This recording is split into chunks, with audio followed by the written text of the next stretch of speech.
নমস্কার বন্ধুরা, welcome to Sampaje kitchen. রোজ রোজ একঘেয়ে পটলের তরকারি খেতে আর না ভালো লাগলে আমার মতন করে এভাবে একবার পটলের ভর্তা বানিয়ে ফেলতে পারেন। খেতে কিন্তু সত্যি দারুণ টেস্টি হয়। মনে হবে সমস্ত ভাতটুকু এই ভর্তা দিয়েই খেয়ে ফেলি।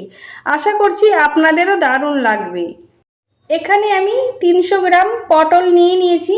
আর পটলের খোসা কিন্তু আমি ছাড়াবো না, উপরের যে একটা পাতলা আবরণটা থাকে সেটা আমি ভালোভাবে চাকুর সাহায্যে আমি ছাড়িয়ে নেব। আমি সবগুলো পটলের পাতলা আবরণটা ছাড়িয়ে দু মাথা বাদ দিয়ে কেটে আমি ফিরে আসছি।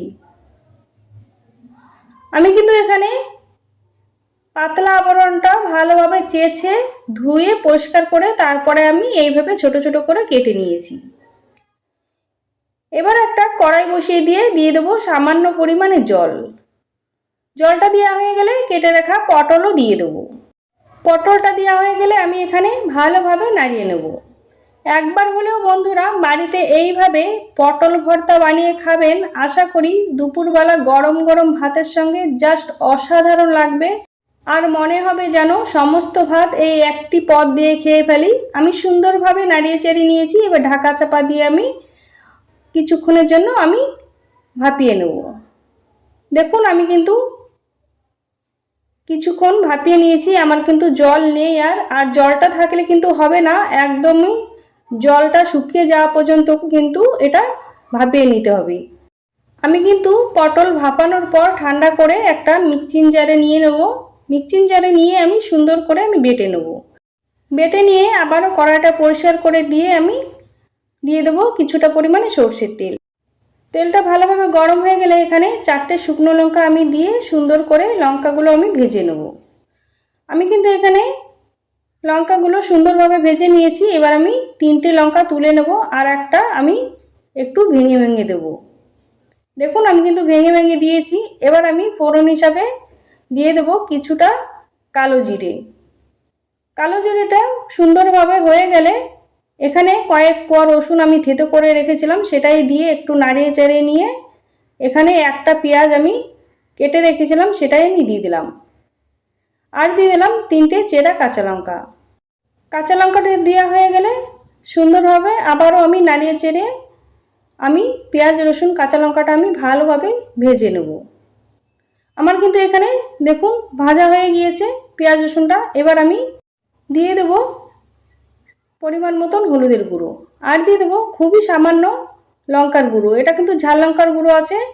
হলুদ আর লঙ্কার গুঁড়োটা দিয়ে আবারও আমি একটু নাড়িয়ে নিয়ে এবার আমি আগে থেকে যে পটলটা আমি বেটে রেখেছিলাম সেই পটল বাটাটা এবার আমি দিয়ে দেবো।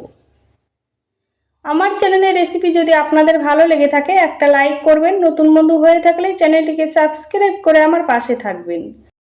পটল বাটাটা দেওয়া হয়ে গেলে সুন্দরভাবে নাড়িয়ে নেব। নাড়িয়ে নেওয়া হয়ে গেলে আমি এখানে 2 মিনিট ধরে ভালোভাবে একটু কষে নেব। দেখুন আমি 2 মিনিট কষে নিয়েছি। এবার আমি দিয়ে দেবো পরিমাণ মতো নুন বা স্বাদ অনুসারে নুন দিয়ে দেবো। নুনটা দেওয়া হয়ে গেলে এখানে সামান্য পরিমাণে আমি চিনি দিয়ে দেবো। নুন চিনিটা দেওয়া হয়ে গেলে আমি এখানে 3 থেকে 4 মিনিট ধরে রান্না করে নেব, যতক্ষণ না একটু ড্রাই ড্রাই হয়ে আসছে। একদম শুকিয়ে গেলে দেখবেন কড়ার থেকে ছেড়ে আসবে। দেখুন আমি কিন্তু 4 মিনিট ভালোভাবে রান্না করে নিয়েছি। এবার আমি আগের থেকে যে লঙ্কা ভাজাটা তুলে রেখেছিলাম সেটাই আমি একটু গুঁড়ো করে আমি দিয়ে দিলাম। আর দিয়ে দিলাম কিছুটা পরিমাণে কাঁচা সর্ষের তেল। তেল আর লঙ্কা ভাজাটা দিয়ে আবারও আমি 1 মিনিট নাড়িয়ে চেড়ে নেব।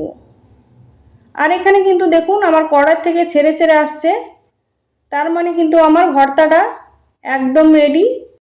এবার আমি একটা পাত্রে তুলে নেব। দেখুন বন্ধুরা কতটা লোভনীয় লাগছে। দেখুন তৈরি হয়ে গেছে পটল ভর্তা রেসিপি। আজকে তাহলে এই পর্যন্ত। সবাই ভালো থাকবেন, সুস্থ থাকবেন।